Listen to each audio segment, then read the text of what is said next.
तो आज की इस वीडियो में हम मॉडर्न हिस्ट्री का नेक्स्ट टॉपिक उदारवादी चरण के बारे में पढ़ेंगे। तो इस वीडियो में हम उदारवादी विचारधारा क्या है, उदारवादी नेता कौन कौन से हैं, उदारवादी और उग्रवादी विचारधारा में अंतर क्या है ये भी देखेंगे, और उनकी मांगें क्या हैं, और मांगों के साथ साथ जो महत्वपूर्ण उदारवादी नेता हैं उनके बारे में भी पढ़ेंगे। और इतना कुछ पढ़ने के बाद लास्ट में हम प्रीवियस ईयर क्वेश्चन भी कवर करेंगे।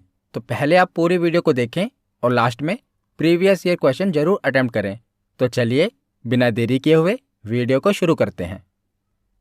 तो चलिए वीडियो की शुरुआत करते हैं। तो पिछली वीडियो में हमने कांग्रेस की स्थापना के बारे में पढ़ा था कि आखिर कांग्रेस की स्थापना कब और क्यों होती है, और सभी महत्वपूर्ण कांग्रेस अधिवेशन हमने उस वीडियो में देखे थे। अगर आपने वो वीडियो नहीं देखी तो मॉडर्न हिस्ट्री की प्लेलिस्ट में जाकर जरूर देख लेना।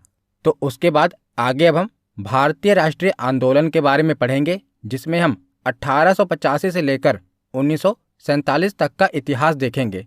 तो आज के इस वीडियो में हम इसका पहला पार्ट उदारवादी चरण के बारे में पढ़ेंगे, जिसमें हम 1885 से लेकर 1905 तक का इतिहास देखेंगे। तो भारतीय राष्ट्रीय आंदोलन को 3 भागों में बांटा गया है। पहला है उदारवादी चरण, जिसे नरमपंथी विचारधारा भी कहा जाता है। तो उदारवादी चरण में वो नेता थे जिनका आंदोलन करने का तरीका अहिंसक था। तो 1885 से लेकर 1905 ईस्वी तक उदारवादी चरण रहा। उसके बाद 1905 से लेकर 1919 ईस्वी तक उग्रवादी चरण रहा, जिसे हम गर्मपंथी विचारधारा कहते हैं। उसके बाद हम गांधीवादी चरण देखेंगे 1919 से लेकर 1947 तक। तो आज की इस वीडियो में हम उदारवादी चरण के बारे में पढ़ेंगे। तो आखिर ये उदारवादी चरण है क्या? तो भारतीय इतिहास में 1885 से लेकर 1905 ईस्वी तक के चरण को उदारवादी चरण के नाम से जाना जाता है, क्योंकि इस चरण में आंदोलन का नेतृत्व मुख्यतः उदारवादी नेताओं के हाथों में रहा। ये नेता उदारवादी नीतियों तथा अहिंसक विरोध प्रदर्शनों में विश्वास रखते थे, यानी कि जो इनकी नीतियां थी वो अहिंसक थी और संवैधानिक तरीकों को इन्होंने अपनाया था विरोध करने के लिए। तो इनकी विचारधारा और कार्यप्रणाली क्या थी, यानी कि जो उदारवादी नेता थे ना, इनकी विचारधारा क्या थी और कार्यप्रणाली क्या थी, वो हम देख लेते हैं। तो उदारवादी अंग्रेजों की न्यायप्रियता, क्रमिक सुधार, शांतिपूर्ण एवं रक्तहीन संघर्ष में विश्वास करते थे, और इन्होंने विरोध हेतु संवैधानिक तरीकों को अपनाया था। तो जो उदारवादी नेता थे ना, ये अंग्रेजों की न्यायप्रियता पे विश्वास करते थे। इनका मानना था कि अगर हम संवैधानिक तरीके से अपनी बातों को रखेंगे तो वो बातें मानी जाएंगी। तो जैसे कि इन्हें ब्रिटिश संसद पर पूरा विश्वास था, तो इन्हें जो ब्रिटिश पार्लियामेंट था ना, उस पर पूरा विश्वास था, क्योंकि जो ज़्यादातर उदारवादी नेता थे ना, ये बाहर इंग्लैंड से ही पढ़कर आए थे। तो इन्हें ब्रिटिश पार्लियामेंट पर पूरा विश्वास था कि वो हमारी बातें सुनेंगे। इनकी शिकायत केवल जो भारत में वायसराय एवं उनकी काउंसिलिंग के ब्रिटिश कानून थे ना, उसके खिलाफ थी। अंग्रेजों के द्वारा जिन्हें भारत में वायसराय बनाकर भेजा गया था, और वो वायसराय जो भारत में कानून बना रहा था ना, उसके खिलाफ इनकी शिकायत थी। इनका मानना था कि जब हम अपनी बात ब्रिटिश पार्लियामेंट तक पहुंचाएंगे ना, तो इनकी बातें मानी जाएंगी, क्योंकि ये संवैधानिक तरीके से अपनी बातों को अपील करेंगे। इसीलिए इन्हें उदारवादी नेता कहा गया। इनकी विचारधारा है नरमपंथी विचारधारा। तो जो नरमपंथी नेता थे ना, ये आश्वस्त थे कि अंग्रेजों का मूल उद्देश्य भारतीयों के प्रति न्यायपूर्ण होना था। इनका मानना था कि याचिकाओं, प्रस्तावों, प्रतिनिधिमंडलों, पर्चे और बैठकों के माध्यम से जनता की मांगों और जनता के विचारों को अंग्रेजों के सामने पेश करने से इन्हें न्याय मिलेगा। तो जैसा कि हमने पढ़ा ना कि उदारवादी नेता थे, इनका मानना था कि अगर हम संवैधानिक तरीके से अपनी बातों को ब्रिटिश पार्लियामेंट तक पहुंचाएंगे तो हमारी बातें मानी जाएंगी। तो इन्होंने 2 पद्धतियों को नियोजित किया। पहला, एक मजबूत जनमत बनाकर राष्ट्रीय भावना को जगाना और इस तरह आम राजनीतिक सवालों पर उन्हें एकजुट करना।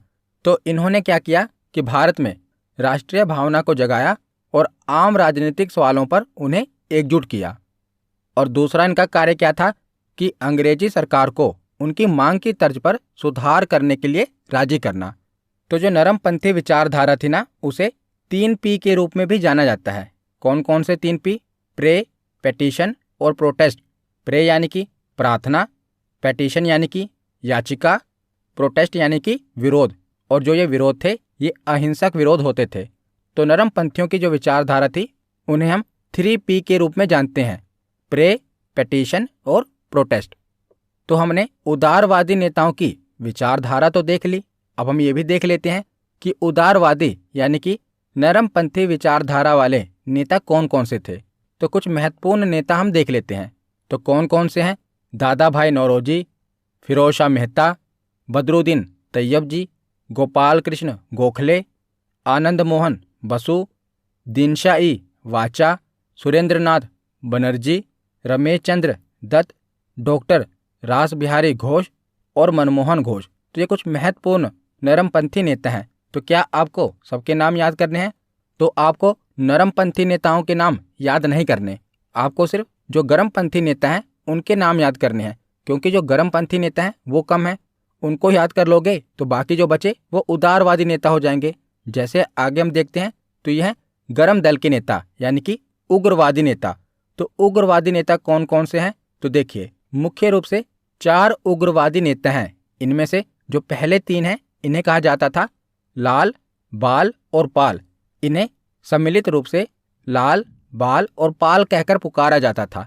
लाल से लाला लाजपत राय, बाल से बाल गंगाधर तिलक और पाल से विपिन चंद्र पाल। तो इन तीनों को लाल, बाल और पाल कहा जाता था और ये तीनों ही गर्म दल के नेता थे। और चौथे हैं अरविंद घोष। तो इन 4 नामों को आपको पता होना चाहिए कि ये चारों नेता गर्म दल के नेता थे। परीक्षा में प्रश्न कैसे आता है कि बताइए निम्नलिखित में से उदारवादी नेता कौन से हैं?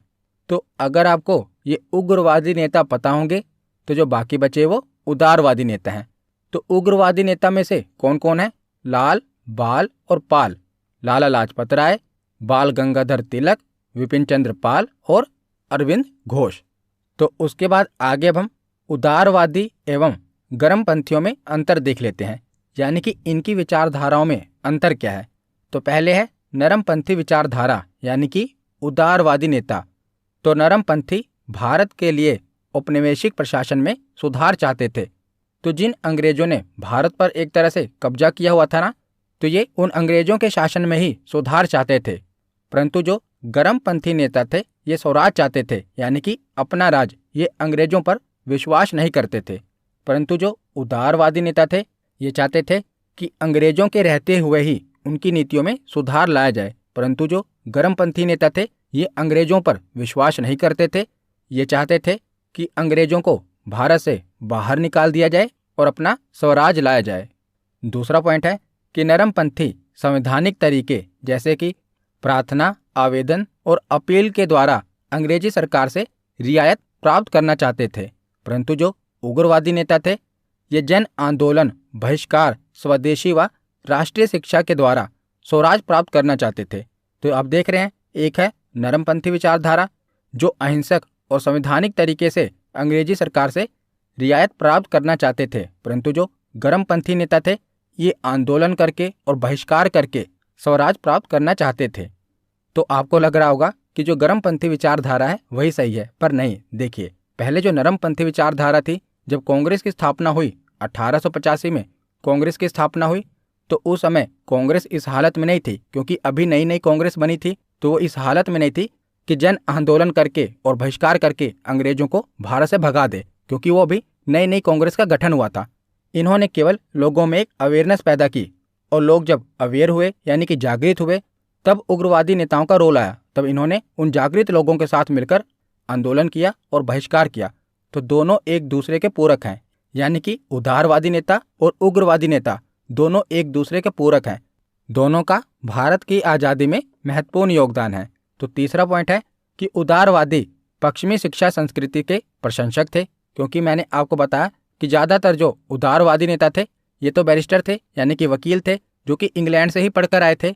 तो उदारवादी पश्चिमी शिक्षा संस्कृति के प्रशंसक थे तथा उसी के आधार पर वे भारत का निर्माण करना चाहते थे। परंतु जो उग्रवादी नेता थे ये प्राचीन भारतीय संस्कृति को श्रेष्ठ मानते थे तथा पश्चिमी संस्कृति को हे समझते थे। हे यानी कि नीचा समझते थे। उसके बाद अगला पॉइंट है कि उदारवादी राष्ट्रीय आंदोलन शिक्षित व उच्च शहरी वर्ग का प्रतिनिधित्व करता था। यानी कि जो उदारवादी नेता थे ये पढ़े लिखे और शहरी वर्ग का प्रतिनिधित्व करते थे, परंतु जो उग्रवादी नेता थे ये आंदोलन को मध्य और निम्न मध्यम वर्ग तथा सामान्य जनता तक लेकर जाना चाहते थे। अगला पॉइंट है कि उदारवादी नेता धर्मनिरपेक्षता के समर्थक थे और जो उग्रवादी नेता थे ये धर्म के साथ राजनीति को जोड़कर जनाधार तैयार करना चाहते थे। तो यहाँ पर हमने नरमपंथी और गर्मपंथी इन दोनों की विचारधाराओं में अंतर क्या है वो हमने देख लिया। तो आगे अब हम उदारवादी नेताओं के बारे में पढ़ रहे थे। तो उदारवादी नेताओं की विचारधारा हमने देख ली। अब हम देखते हैं कि उनकी मांगे क्या क्या थी। तो सबसे पहले है संवैधानिक मांगे यानी कि कॉन्स्टिट्यूशनल डिमांड। तो इनकी संवैधानिक मांगे क्या थी? तो संवैधानिक मांगे कौन कौन सी थी? तो इनकी पहली मांग थी कि प्रशासन में भारतीयों की भागीदारी बढ़ाई जाए, क्योंकि उस समय देखा जाए तो प्रशासन में ज़्यादातर अंग्रेजी थे। तो इनकी पहली मांग थी कि प्रशासन में भारतीयों की भागीदारी को बढ़ाया जाए। दूसरी मांग थी कि कार्यपालिका और न्यायपालिका का पृथक्करण, यानी कि कार्यपालिका और न्यायपालिका को अलग कर दिया जाए, जो कि वर्तमान में अलग है, परंतु उस समय जो कार्यपालिका में होता था वही न्यायपालिका में होता था। तो इनका कहना था कि कार्यपालिका को न्यायपालिका से अलग कर दिया जाए। इनकी तीसरी मांग थी कि केंद्र और प्रांतों में विधान परिषद और विधानसभा का विस्तार किया जाए। चौथी मांग थी कि वायसराय की कार्यकारी परिषद में भारतीयों का पर्याप्त प्रतिनिधित्व हो, यानी कि जो वायसराय की वर्किंग कमेटी थी ना उसमें भारतीयों को भी पर्याप्त रूप से शामिल किया जाए। और इनकी अगली संवैधानिक मांग थी कि उच्च पदों पर अधिकांश निर्वाचित भारतीय हों। छठी मांग थी कि बजट पर नियंत्रण हो, कंट्रोल हो, पता चलना चाहिए कि भारत के बजट में कितना पैसा विकास पर लगा, पूरा नियंत्रण होना चाहिए। तो ये इनकी थी संवैधानिक मांगे। अब हम देखते हैं आर्थिक मांगे, इकोनॉमिक डिमांड्स। तो पहली आर्थिक मांग थी कि नमक कर और चीनी शुल्क समाप्त किया जाए। तो उस समय जो नमक पर टैक्स लगा था तो इनकी मांग थी कि उसे खत्म किया जाए। दूसरी आर्थिक मांग थी कि सेना के खर्चे में कमी की जाए, कि जो सेना पर खर्च किया जा रहा है उसे भारत के विकास पर खर्चा किया जाए। इनकी दूसरी मांग थी। तीसरी आर्थिक मांग थी कि भू राजस्व में कमी की जाए जिससे किसानों का बोझ कम हो सके, यानी कि उस समय जो किसानों से लगान लिया जाता था ना उसमें कमी की जाए। अगली मांग थी कि कृषकों के लिए बैंक की मांग, कृषक यानी कि किसान, किसानों के लिए बैंक की मांग की गई थी ताकि किसानों को जमींदार और साहूकारों से छुटकारा मिल सके और किसानों को बैंकों से लोन यानी कि ऋण मिल सके। अगली आर्थिक मांग थी कि सरकारी सहायता और टैरिफ संरक्षण के माध्यम से आधुनिक उद्योगों को प्रोत्साहन दिया जाए, यानी कि भारत में सरकारी सहायता से आधुनिक उद्योगों को प्रोत्साहन दिया जाए। तो आगे अब हम देखते हैं कि उदारवादी नेताओं की एडमिनिस्ट्रेटिव डिमांड क्या क्या थी। तो पहली मांग थी कि भारतीय सिविल सेवा परीक्षा इंग्लैंड और भारत में एक साथ आयोजित की जाए, यानी कि इंग्लैंड और भारत दोनों में एक साथ सिविल सेवा की परीक्षा आयोजित की जाए, पहली मांग थी। दूसरी मांग थी कि स्थानीय निकायों को अधिक शक्ति दी जाए। तीसरी प्रशासनिक मांग थी कि प्राथमिक शिक्षा का प्रसार किया जाए।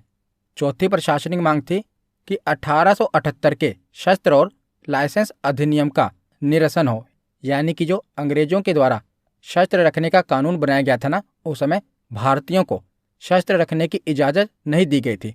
वही इनका कहना था कि अगर अंग्रेजों को शस्त्र रखने की इजाज़त है तो भारतीयों को भी शस्त्र रखने की इजाज़त मिलनी चाहिए, लाइसेंस मिलना चाहिए। उसके बाद है कि बागान श्रमिकों में काम करने की स्थिति में सुधार हो।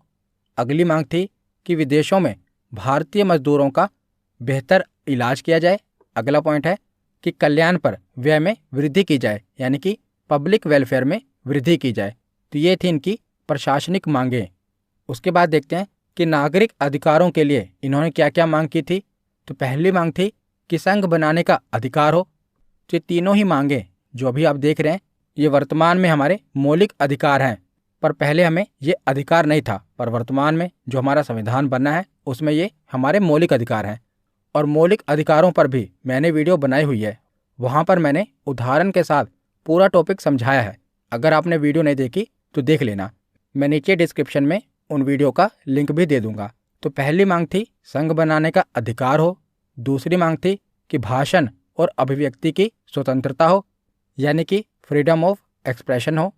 और तीसरी मांग थी कि स्वतंत्र प्रेस का अधिकार हो। तो ये उस समय अंग्रेजी सरकार के आगे मांगे रखी गई थी। तो ये तो थी मांगे। अब हम देखते हैं कि उदारवादी चरण की उपलब्धियां क्या हैं, यानी कि इनकी अचीवमेंट्स क्या क्या हैं। तो पहली अचीवमेंट तो इनकी ये है कि इन्होंने एक व्यापक राष्ट्रीय जागृति पैदा की, जिससे सभी राष्ट्रवादी नेताओं को एक मंच पर लाने में ये सफल रहे। तो इन्होंने लोगों के अंदर अवेयरनेस पैदा की और ये सभी राष्ट्रवादी नेताओं को एक मंच पर लाने में सफल रहे। दूसरी इनकी अचीवमेंट है कि 1886 में लोक सेवा आयोग की नियुक्ति हुई। तीसरी अचीवमेंट है कि 1892 के भारतीय परिषद अधिनियम को पारित कर दिया गया। अगली अचीवमेंट है कि इन्होंने जनता के सामने अंग्रेजों के शोषणकारी स्वभाव को उजागर किया। इन्होंने समझाया कि अंग्रेज कैसे हमारा शोषण कर रहे हैं। इन्होंने लोगों को जागृत किया कि कैसे अंग्रेज हमारा शोषण कर रहे हैं। अगली इनकी अचीवमेंट है कि इन्होंने उदारवाद, लोकतंत्र, धर्मनिरपेक्षता और राष्ट्रवाद के विचारों को लोकप्रिय बनाया और लोगों को उसी के तर्ज पर प्रशिक्षित किया। अगली इनकी अचीवमेंट है कि इनके कहने से ही भारतीय व्यय पर वेल्बी आयोग का गठन हुआ। तो इनकी मांग थी कि आर्थिक समीक्षा होनी चाहिए, यानी कि ये देखना पड़ेगा कि भारत में जो पैसा है ये कहाँ पर खर्चा हो रहा है। तो भारतीय व्यय पर इनके प्रयासों के कारण ही एक आयोग का गठन हुआ, जिसका नाम था वेल्बी आयोग। उसके बाद अगला पॉइंट है कि भारत और इंग्लैंड में एक साथ परीक्षा आयोजित करने के लिए हाउस ऑफ कॉमन्स में एक प्रस्ताव पारित किया गया था। तो ये तो थी इनकी उपलब्धियां। अब हम देखते हैं इनकी आलोचना, यानी कि क्रिटिसिज्म। तो प्रार्थना और याचिका पद्धति का उपयोग करने के लिए इनकी आलोचना की गई और भारतीय राष्ट्रीय आंदोलन के उदारवादी चरण में जन भागीदारी का अभाव था, क्योंकि हमने शुरू में पढ़ा था कि ये केवल शिक्षित वर्ग तक ही पहुंच पाए थे। तो जन भागीदारी का अभाव था और इसमें केवल एक संकीर्ण सामाजिक आधार ही शामिल हो पाया था। अगली इनकी आलोचना होती है कि इसमें केवल शिक्षित वर्ग का ही प्रभुत्व था और इस प्रकार पश्चिमी राजनीतिक प्रथाओं से विचार प्राप्त हुए। हालांकि भारतीय राष्ट्रीय आंदोलन का उदारवादी चरण तत्काल लाभ लाने में विफल रहा, लेकिन इन्होंने जनता के बीच में राष्ट्रवाद की भावना पैदा की और इसी राष्ट्रवाद की भावना ने आगे चलकर जन आंदोलन की नींव रखी। तो हमने उदारवादी नेताओं की विचारधारा, उनकी मांगे, उनकी उपलब्धियां और आलोचना देख ली। अब हम कुछ महत्वपूर्ण उदारवादी नेताओं के बारे में पढ़ लेते हैं। तो सबसे पहले उदारवादी नेता हैं, बहुत ही महत्वपूर्ण है, दादा भाई नौरोजी। तो इन्हें भारत के ग्रैंड ओल्ड मैन के रूप में जाना जाता है। कई बार परीक्षा में पूछा गया है कि भारत के ग्रैंड ओल्ड मैन के रूप में किसे जाना जाता है, तो दादा भाई नौरोजी को जाना जाता है और यह भारतीय राष्ट्रीय कांग्रेस के संस्थापक सदस्यों में से एक थे और इन्होंने कांग्रेस के 3 सत्रों की अध्यक्षता की थी। हमने पिछली वीडियो में कांग्रेस अधिवेशन में इनके बारे में पढ़ा था।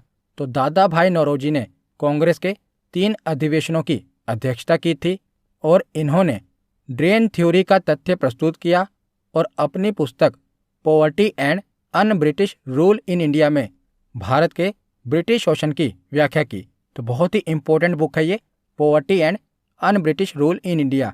पूछी जाती है कि ये किसके द्वारा लिखी गई है, तो ये दादा भाई नौरोजी के द्वारा लिखी गई है।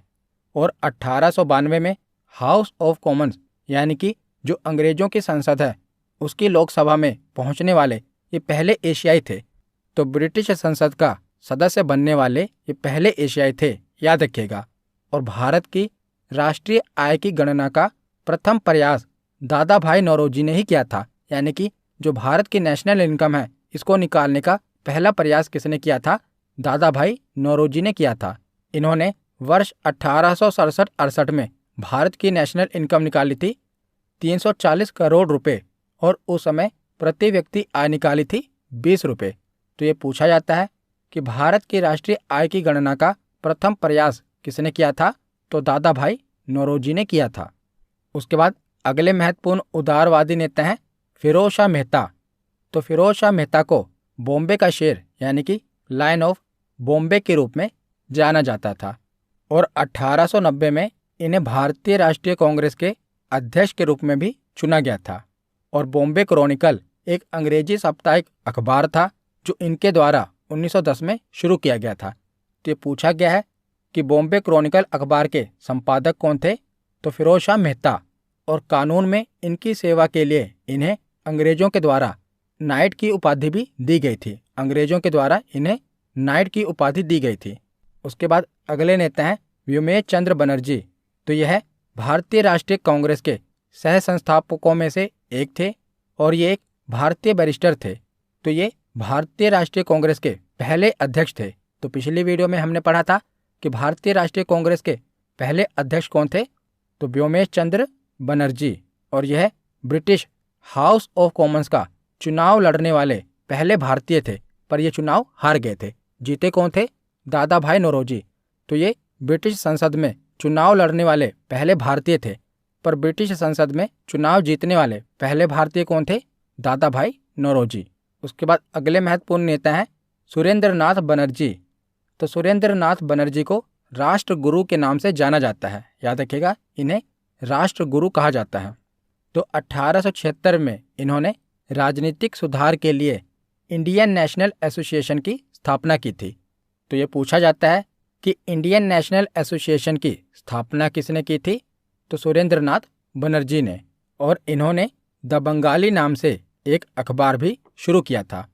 और सुरेंद्र नाथ बनर्जी ने 1869 और 1871 में 2 बार भारतीय सिविल सेवा परीक्षा उत्तीर्ण की थी, परंतु 1869 में इन्हें आयु विवाद के कारण प्रतिबंधित कर दिया गया, जिसके बाद 1871 में इन्होंने दोबारा परीक्षा दी और दोबारा उत्तीर्ण हो गए।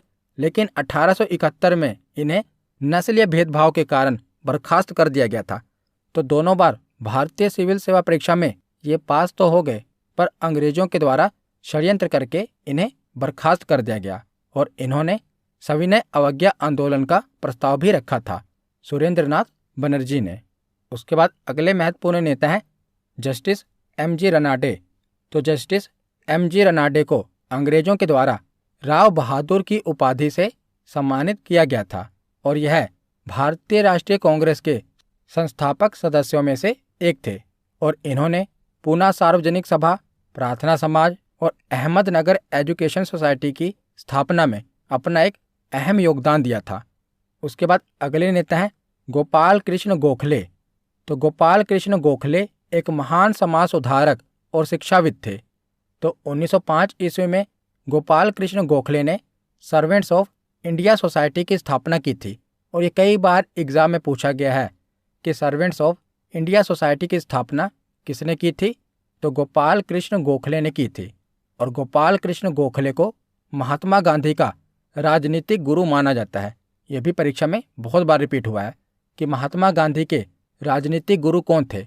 तो महात्मा गांधी का राजनीतिक गुरु माना जाता था गोपाल कृष्ण गोखले को। तो यहाँ पर हमारा थ्योरी सेक्शन कंप्लीट होता है। अब हम प्रीवियस ईयर क्वेश्चन देखते हैं। तो पहला प्रश्न है कि भारतीय राष्ट्रीय आंदोलन के 1885 से लेकर 1905 की अवधि को क्या कहा जाता है? तो 1885 से लेकर 1905 की अवधि को उदारवादी चरण कहा जाता है। तो इसका सही जवाब होगा ऑप्शन ए।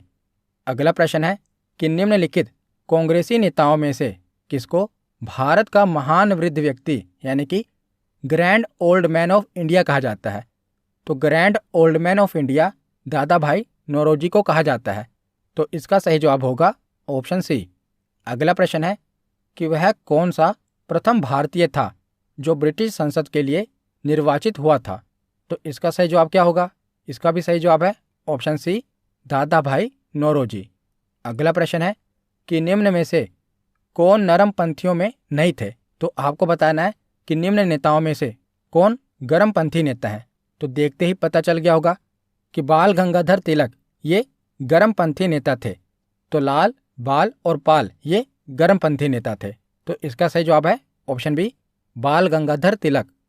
अगला प्रश्न है कि सर्वेंट्स ऑफ इंडिया सोसाइटी किसके द्वारा स्थापित किया गया था? तो servants of India society Gopal Krishna Gokhale के द्वारा स्थापित किया गया था। तो इसका सही जवाब है ऑप्शन बी। अगला प्रश्न है कि बॉम्बे क्रॉनिकल अंग्रेजी भाषा का साप्ताहिक समाचार पत्र से जुड़े कांग्रेस के निम्न में से कौन से उदारवादी नेता हैं तो बॉम्बे क्रॉनिकल समाचार पत्र की शुरुआत किसने की थी? तो इसका सही जवाब है ऑप्शन डी, फिरोज शाह मेहता। अगला प्रश्न है कि महात्मा गांधी के राजनीतिक गुरु कौन थे? तो महात्मा गांधी के राजनीतिक गुरु थे गोपाल कृष्ण गोखले। तो इसका सही जवाब है ऑप्शन ए। अगला प्रश्न है कि कांग्रेस के किस उदारवादी नेता को बॉम्बे का शेर कहा जाता था? तो किस उदारवादी नेता को बॉम्बे का शेर कहा जाता था? तो इसका सही जवाब है ऑप्शन ए, फिरोज शाह मेहता। फिरोज शाह मेहता को बॉम्बे का शेर कहा जाता था। अगला प्रश्न है कि भारत में राष्ट्रीय आय की गणना करने का पहला प्रयास किसके द्वारा किया गया था? तो भारत में नेशनल इनकम कैलकुलेट करने का पहला प्रयास दादा भाई नौरोजी के द्वारा किया गया था। तो इसका सही जवाब है ऑप्शन ए। अगला प्रश्न है कि 1876 ईस्वी में इंडियन एसोसिएशन की स्थापना किसने की थी? तो इंडियन एसोसिएशन की स्थापना की थी सुरेंद्र नाथ बनर्जी ने। ऑप्शन ए इसका सही जवाब है। अगला प्रश्न है कि poverty and un British rule in India नामक पुस्तक किसने लिखी है? तो बहुत ही फेमस बुक है और ये किसके द्वारा लिखी गई है? तो ये दादा भाई नौरोजी के द्वारा लिखी गई है। तो इसका सही जवाब होगा ऑप्शन बी। आज का आखिरी प्रश्न है कि सुरेंद्र नाथ बनर्जी की आत्मकथा को डैश कहा जाता है। तो ये पीछे हमने नहीं पढ़ा पर ये इंपॉर्टेंट क्वेश्चन है। तो सुरेंद्र नाथ बनर्जी की ऑटोबायोग्राफी कौन सी है? तो इसका सही जवाब है option B, a nation in the making. ये इसका सही जवाब है। तो आज की वीडियो यहीं पर ख़त्म होती है। कैसी लगी ये वीडियो कमेंट सेक्शन में ज़रूर बताना। धन्यवाद।